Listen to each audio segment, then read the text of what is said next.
Good morning everyone, this is again Professor Vincent Torre Bongolan. Alam nyo ba mga kaibigan, ang isa sa pinaka mahalagang dahilan at importanteng malaman ay kung bakit napaka-confident ni Vice President Sara Duterte na maumpisahan na ang impeachment against her. Sabi nga niya sa kanyang huling pahayag, handa na siya kung ano man ang magiging resulta o kalalabasan ng impeachment trial. Whether it be conviction or whether it be the other way around, no? Or ma-acquit ba siya? Okay? Pero isa lang ang sinisiguro niya na sa kanyang trial ay sisiguraduhin niya that it will be a bloodbath impeachment battle. Na kung inyong iintindihing mabuti, hindi po siya papayag na basta-basta na lamang ilampaso. Hindi po siya papayag na basta-basta na lamang siyang sirain ng kanyang mga kalaban at ipahiya sa publiko. Okay? So, ibig sabihin, mayroon siyang pinanghahawakang napakalaking alas. Okay? So, kung napanood ninyo kanina ang naging pahayag ni Congresswoman outgoing, no, Franz Castro. Sabi niya, takot daw ba si Senator Chis Escudero na umpisahan ang impeachment trial? Sino daw ba ang pinoproteksyonan ni Chis Escudero? Sa totoo lang mga kaibigan, wala pong pinoproteksyonan si Senator Chis Escudero. Ang nakikita ko dito marahil ay alam na niya kung gaano kalakas ang puwersa, kung gaano kahina ang ebidensya laban kay Vice President Sara Duterte.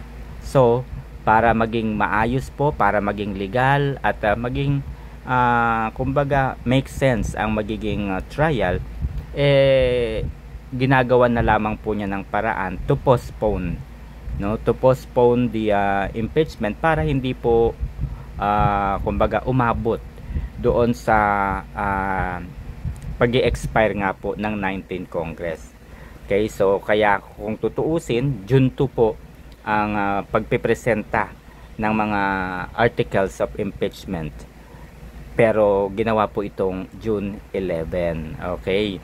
So ibig sabihin, mas lumapit po yung petsa kung saan ay ma-expired na ang 19th Congress. Kasi pag-uusapan po, no, sa June 11 ang articles of impeachment, and then yung pinakang pre-trial ay June 12, no?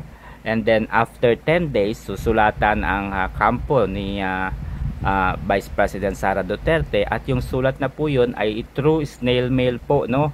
Gagamitin po ang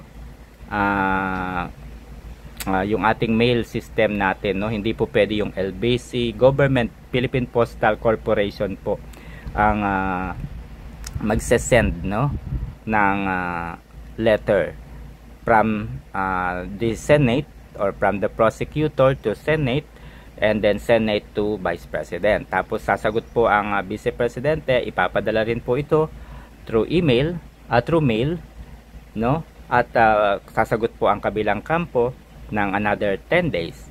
So sa makatuwid, 20 days na kaagad yun. So June 30 po kasi ang last day ng 19th Congress, at mag-uumpisa na po ng July 1 ang 20th Congress. So ibig sabihin, it's very obvious na hindi na po makakarry over ang impeachment trial ni Vice President Sara Duterte.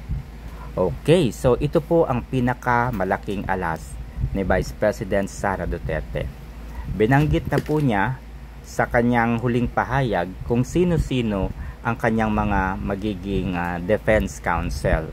At ang mga defense counsel po niya nakadepende po sa expertise at nakadepende po doon sa mga posibleng laman ng impeachment niya, okay, against her. So for example, if the questions is all about the war on drugs, ayan, yung extrajudicial killing na sinasabi nga po ng kalaban niya, ng prosecutions, na damay po siya when she was still a mayor ng Davao City. Kaya nga, sabi po niya, ang abogado niya dito ay isa mula sa Solicitor General's Office. So hindi po malinaw kung ang pagre-resign po ni Solgen Menardo Guevara ay nangangahulugan na si mismong Solicitor General po ang kanyang magiging defense counsel pagdating po sa usapin tungkol sa war on drugs and extrajudicial killing. The main reason because is that the Solicitor General Menardo Guevara during the time of former President Rodrigo Roa Duterte, and nung time na yon ay mayor naman po si Mayor Inday Sara Duterte. So during that time, the Department of Justice Secretary is no less than the attorney, Menardo Guevara. So he is more knowledgeable about the program, So at sabi nga po ni dating Solicitor General Menardo Guevara, war on drugs is not a crime. This is a crime against war. And the crime against humanity is separate or other case, Hindi daw po kasama yung war on drugs doon sa doon sa crimes against humanity. So ibig sabihin, malinaw pong pinasisinungalingan ni Menardo Guevara yung kasong isinampa kay former President Duterte na war on drugs is a crime against humanity. Hindi po ito crimes against humanity. Okay. So ito po ang kanyang posibleng maging abogado pagdating sa EJK or the war on drugs. So binanggit din po ni Vice President Sara Duterte na kung ang tanong ay tungkol sa kanyang confidential fund, syempre ang makakasagot po dito ay ang isa sa kanyang mga abogado, spokesperson po niya ng DepEd, si Attorney Powa. Si Attorney Powa ay inimbitahan po sa Quadcom to explain the confidential fund of the Department of Education during the time of the Secretary of the DepEd na si BP Sara. Okay? So ito po yung pinakang malaking alas ni Vice President Sara Duterte. Panoorin po ninyo o pakinggan po ninyo kung paano ko nasabi ito. Okay, so parang as a hint, as a clue, meron pong isang congressman na miyembro po ng Quadcom yung natulala at napailing, napahanga dahil lahat po ng tinanong niya tungkol sa commission on tungkol sa audit po na 125 million pesos na confidential fund ni Vice President Sara Duterte ay sinabi po malinaw po na natanggap ni BP Sara yung kanyang confidential fund na para sa 2022 to 2023 fiscal year mula sa Office of the President patungo sa Office of the Vice President. It was received late December 2022. Okay, so alam nyo naman mga kaibigan, doon sa mga hindi po nakakaalam, ang budget po ng gobyerno ay dapat ma-liquidate at the end of the fiscal year. Okay, so since binigay po yung confidential fund ni Vice President late December 2022 na, ay syempre kailangan pong gamitin ito, kailangan po itong gastusin according to the plan, according to the program of the government office, which is in this case ay opisina po ng Vice President.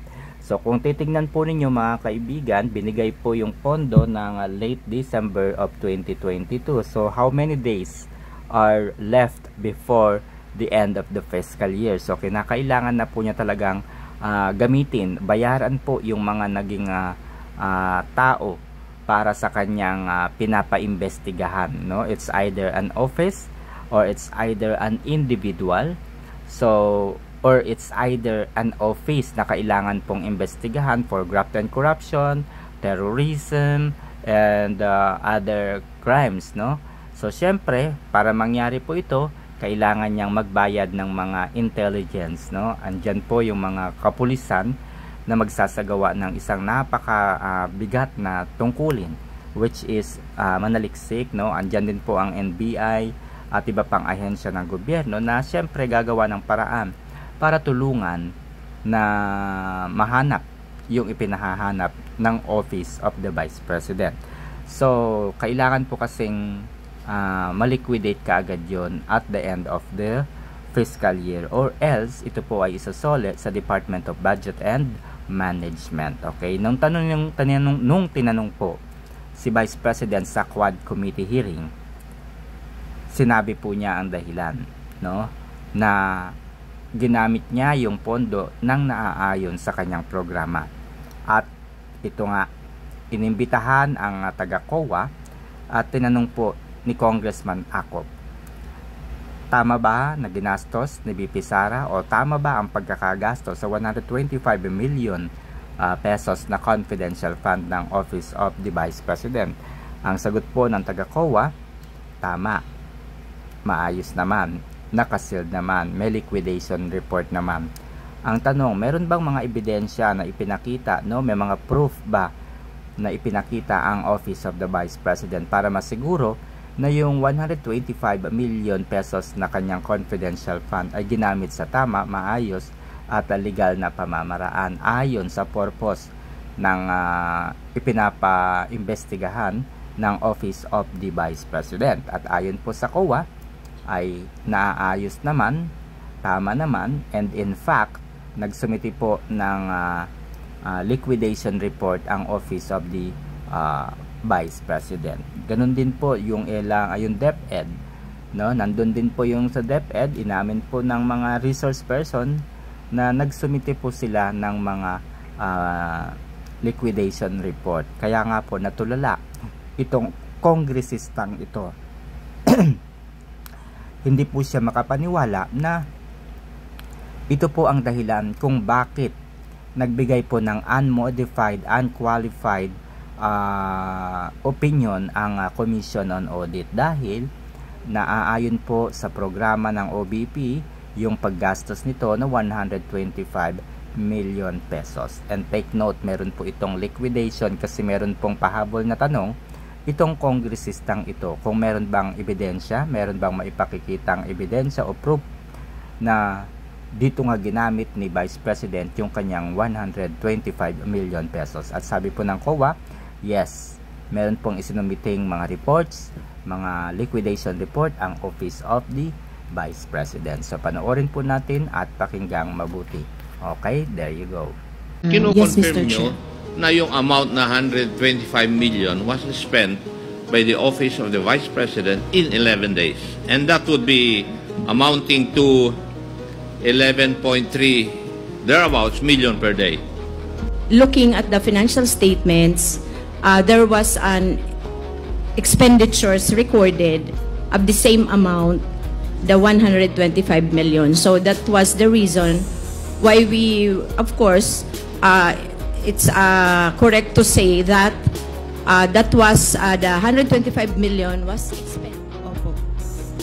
Isa pa sa mga patunay na ginamit nga po ni Vice President Sara Duterte ang kanyang pondo nang naaayon sa memorandum circular po na sinasabi ni na Congresswoman Franz Castro ay tama, no? At in fact, yung report nga po, no, ay naka-sealed envelope, no? Naka-sealed envelope at hindi po authorized ang Congress na buksan ang laman nito. Tanging ang Commission on Audit lamang ang may karapatang mag-audit dahil ang kailangan lang naman po ay certification. Okay, so kung inyong naiintindihan, panoorin po ninyo itong naging pahayag ni dating COA Commissioner Rowena Guanzon, no? Si Attorney Rowena Guanzon ay maingay din po ang kanyang pangalan na baka sakaling siya po ang kunin ni Vice President Sara Duterte na maging spokesperson po ng Office of the Vice President, and at the same time maaaring maging kabilang po si Attorney Rowena Guanzon sa kanyang mga defense counsel kung ang tanong ay tungkol sa kanyang paggamit ng confidential fund. Okay, so mga kaibigan, ang totoo po, no, ang totoo po sa confidential fund ng OBP is that ito po ay hiniling ni Vice President Sara Duterte kay President Ferdinand Bongbong Marcos Jr. And ibinigay nga po ito sa Office of the Vice President bilang pain, no? Ibig sabihin pinainan po si Vice President ng confidential fund. Bakit? Anong pain po ang nakita natin dito? Ginawa po ng gobyerno is that para maging masama si BP Sara, para maging lumabas na lustay ng pera, ay ibinigay po yung pondo na hinihiling niya late December of 2022. So ibig sabihin, kapag hindi po nagamit kasi yung fund, no, within the end of the fiscal year, isusoli na po ito sa Department of Budget and Management. Okay, so panoorin po natin yung naging pahayag ni Attorney Rowena Guanzon. Ito masaya kasi now the House of Representatives, dati kandara pa sila. Bigay kay BP Sara ng no questions asked, confidential funds. Ngayon, binawi nyo. Siyempre magagalit si Digong sa inyo. Di ba? Uwak-bawi pala kayo eh. Pero hero ba kayo? Hero? Ha? Dahil binawi nyo? Dahil nakinig kayo sa taong bayan? Hindi naman eh. Baka naman politika lang yan. Nabanggit po. Hindi po ba? May circular yan. Ang problema po kasi, sa Intel Fund, walang resibo. Yung confidential fund, wala ring resibo. I was mayor also before, naging COA commissioner pa ako. Alam niyo ba, liquidation ng Intel Fund na yan, ipapasok lang sa sealed envelope, nakalagay sa circular, in sealed envelopes. Pwede ba recipe ng adobo mo, ilagay mo doon, adobong dilaw? Ilagay mo doon sa sealed envelope. Hindi ba yan papasa sa COA? Kasi sealed envelope yan eh. That's what I've been saying. Hold on, I want to take this chance to correct a misconception though. Confidential funds are audited kasi a lot of people assume that they're unauditable, but they are audited. Also audited. Yes, there is they're a COA audited. circular. So they can be audited. It's just that, as you pointed out, the rules No on receipts. liquidation are unclear. No receipts are required. It's in the Correct. circular. You read it. So what happens to that sealed envelope? Who gets to read it? Who The gets COA. to check it? The Sila COA lang. auditor. Okay. Yeah. Okay. And So it's really in case them. of national agencies, the office of the chair of COA has a specific officer there in the rank of director. If there are further questions, what happens then? Well, they can disallow it. You see, the COA is the guardian of the funds of the government. So the they buck can stops disallow with the COA. it. Yeah, they can disallow it. But tell me, and no offense to COA, it's a professional organization. I was very happy there, and I have a family there. I feel like I'm family up to now. Meron bang confidential fund o Intel fund na disallow? Wala, di ba? Binawi nila kay VP Sara ang confidential fund. Siyempre magagalit, di ba? Siyempre magagalit si Digong sa inyo. Ano? Merese, kung sa Ilonggo pa.